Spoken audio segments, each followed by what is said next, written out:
लोकसभा एमपिनिफ्राय बोखारजासिगोन नामा नबकुमार सरनियाया?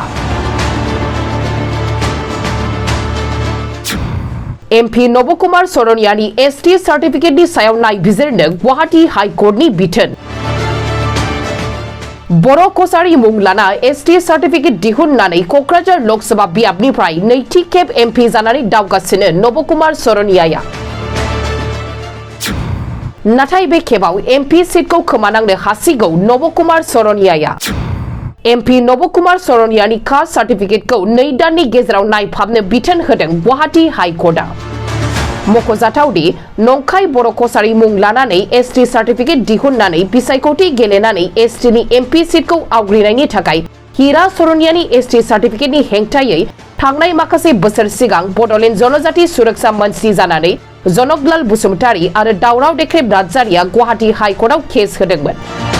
बेनिनो फिथाय महरै थांनाय सानखालि गुवाहाटी हाइकर्टआ बे गोजोनथाव खौरांखौ होयो। नबकुमार सरनियानि कास्ट सार्टिफिकेटखौ जुदि नंखाय मोनोब्ला बिथाङा एमपिनि बिबानखौ नागारनांनो हासिगौ। नबकुमार सरनियानि हेंथायै केस होग्रा बड'लेण्ड जनजाति सुरक्षा मन्थ्रि मावफुं आफादगिरि दावराव देख्रेब नार्जारिया खौरांगिरि मेलनि गेजेरजों गुवाहाटी हाइकर्टनि बिथोननि सायाव मा फोरमायदों खोनासंदो।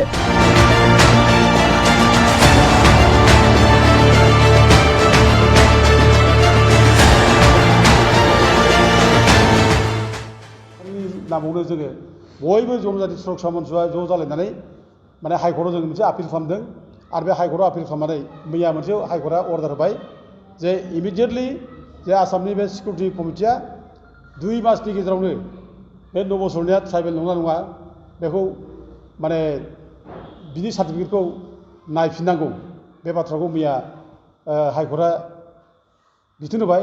दा जोबोद बाथ्रा जों मोजां बाथ्रा जों मानव गेदेर हाइकर्टनि बे अर्डारखौ जों बरायो आरो जोङो मानगोनां गुवाहाटी हाइकर्टखौ जोङो गोसो सिंनिफ्राय हामलायनाय बावहरो।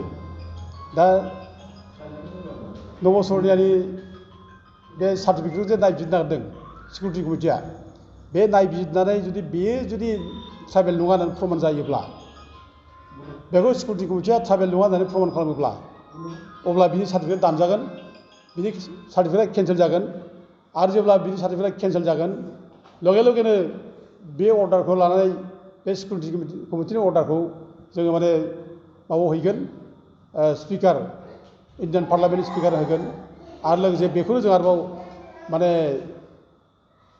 इन्डियाननि चिफ इलेक्सन कमिशनारनो हैनाय जागोन।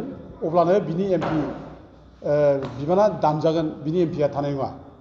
दा जों आसा खालामदों सिकिउरिटि कमिटिया बे 2 मासनि गेजेराव जोंनि रिपर्टखौ बे माबानि सार्टिफिकेटखौ दाननो हागोन आरो बेखौ दानब्लानो जोङो बे 2 मासनि गेजेरावनो बिनि एमपि दाननायनि खबरखौबो जों मोननो हागोन होननानै जोङो खोब माने दुंब्रुद गोसोजों जोङो नेनानै दङ आरो जों जेरैखि बेखौ दानहोथारनांगोन। ओमफ्राय लोगोसे बिनि एमपिआ दानजायोब्ला आरोबाव जोङो बिनि सायाव मोनसे क्रिमिनेल प्रसिडिं जों खालामगोन, क्रिमिनेल केस जागोन बेहा। जेब्ला क्रिमिनेल केस जागोन बेसेबां बिनि माने बेथन लानाय दंमोन आरो गुबुन गुबुन सुबिदा लानाय दंमोन एमपि जानाय समाव बे सुबिदा लानाय बेथन जानाय बेफोर गासिबो बे रिकभारि खालामनानै होफिननांगोन बे गभर्नमेन्ट अफ इन्डियानो।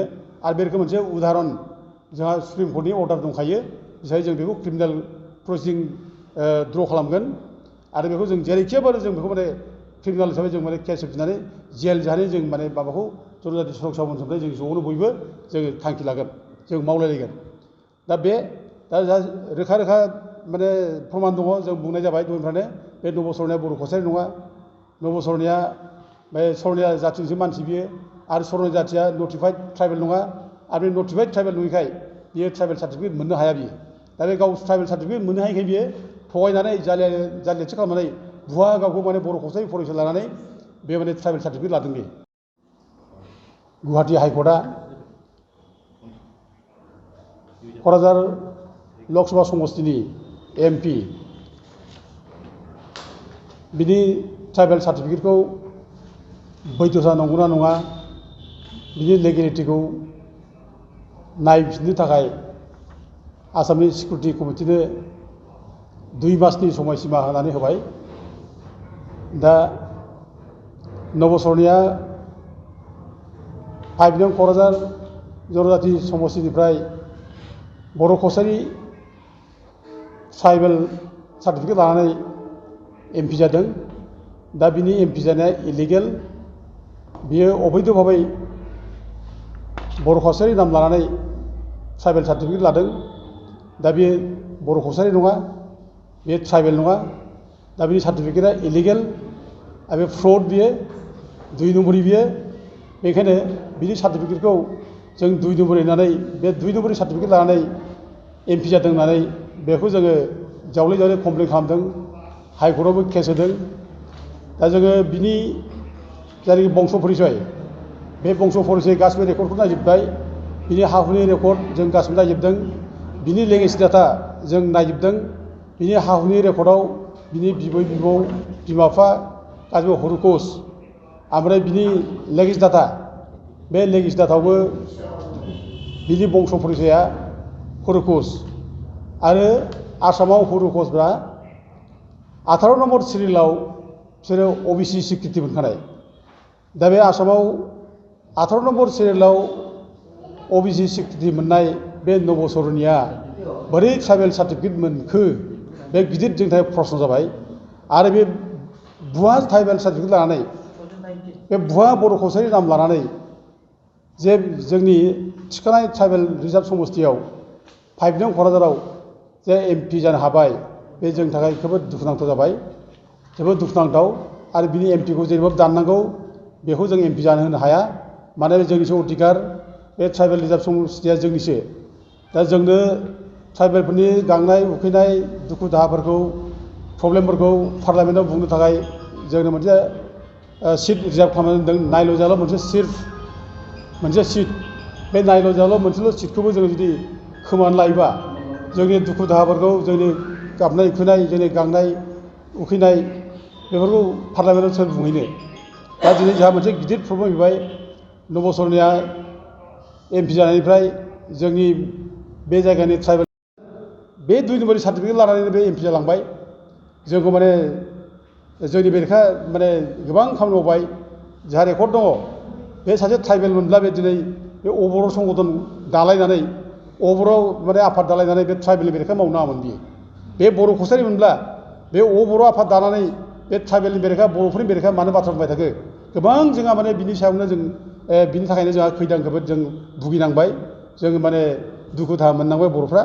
आं दिनै माने मोनसे बाथ्राखौ बुंनो सानो खुला खुलिनो, बेनि सार्टिफिकेट होबाय ट्राइबेल सार्टिफिकेट, बे ट्राइबेल सार्टिफिकेट होनायनि मेइन दायनिगिरिया जोंना ट्राइबेल संघ आदित्य खाख्लारि।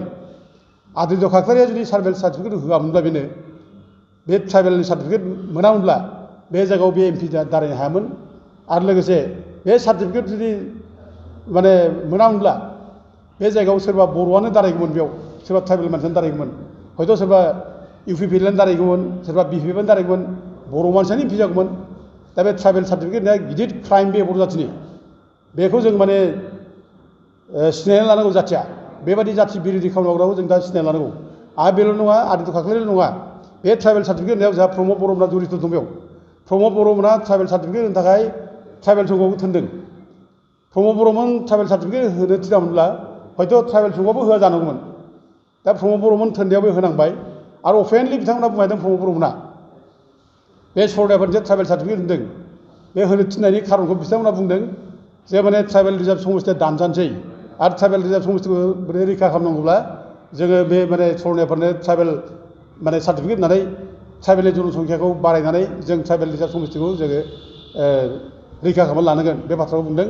दा बेफोरबायदि नङै नङै जुक्ति होननानै बिथांमोना दिनै जोंनि अधिकार, जोंनि ट्राइबेलफोरनि अधिकार, बे अधिकारखौ दिनै फानना जागासिनो दं।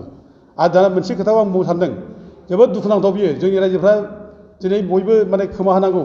जोंनि लिडारफ्रा बबे समाव मा मावदों मा मावाखै जों दिनै नोजोर होनांगौ। मानोना जोंनि लिडारफोरनि बे आवसाव खामानि मावनायनि थाखाय जोंनि जाथिया भुगिनांगासिनो दङ। दा बिटिआर सुक्ति खालामनाय समाव गामि दानख'नो लाबोबाय, बिटिसिनिफ्राय गामि दानख'नांगौ होनना बुंबाय। दा बे खेथ्रआव जोंना एबसुनि प्रेसिडेन्ट दिपेन बर'आ बुंदों जे बिटिआरआव अबर' गामिफोर थानाय थाखायनो, अबर' मानसिफोर थानाय थाखायनो दिनै जोंहा जोंनि संख्याया माने अबर'नि संख्याया बारा जाबाय।